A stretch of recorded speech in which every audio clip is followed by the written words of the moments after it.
வணக்கங்க. நான் உங்க ஒன்ரப்பி சேனல்லேருந்து பேசுறேன். ஒரு 4 நாளைக்கு முன்னாடி பாண்டிச்சேரி முத்தியால்பேட் அப்படின்ற இடத்துல 9 வயசு குழந்தை வீட்டுக்கு வெளியே விளையாண்டுட்டு இருந்த குழந்தைய காணோம் அப்படின்னு சொல்லிட்டு போலீஸ் கிட்ட கம்ப்ளைண்ட் பண்றாங்க.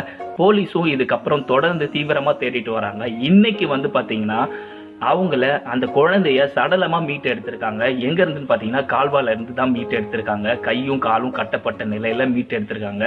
போலீஸும் தீவிரமா விசாரிச்சு தேடினதுல ஒரு 2 பேர் அரெஸ்ட் பண்ணியிருக்காங்க. 54 வயசு சேர்ந்த ஒரு ஆளும் 19 வயசு சேர்ந்த ஒரு பையனும் சேர்ந்து இந்த குழந்தைய கடத்திருக்காங்க. இதை எப்படியோ போலீஸ் இன்னைக்கு கண்டுபிடிச்சு அந்த 2 பேரையும் அரெஸ்ட் பண்ணி அவங்க கிட்ட வாக்குமூலம் வாங்கும்போது அந்த 2 பேர் என்ன சொன்னாங்க அப்படின்னா, குழந்தைய மாடியில் எடுத்துட்டு போய் கற்பழிக்கிறதுக்கு முயற்சி பண்ணதாகவும், அவங்களோட பெற்றோர்கள் வந்து கூக்குரல் விட்டதுனால குழந்தையும் கத்த ஆரம்பிச்சதுனால குழந்தைய ஒரு சாக்குல போட்டு கை காலையும் கட்டி அந்த பைக்குள்ள போட்டு குழந்தைய தூக்கி கால்வால வீசிட்ட அப்படின்னு சொல்லிட்டு ஒரு நிமிஷம் யோசிச்சு பாருங்களேன். அந்த 9 வயசு குழந்தை என்ன பண்றதுன்னு தெரியாம எப்படி கத்திருக்கோம், எப்படி கதறி இருக்கும்.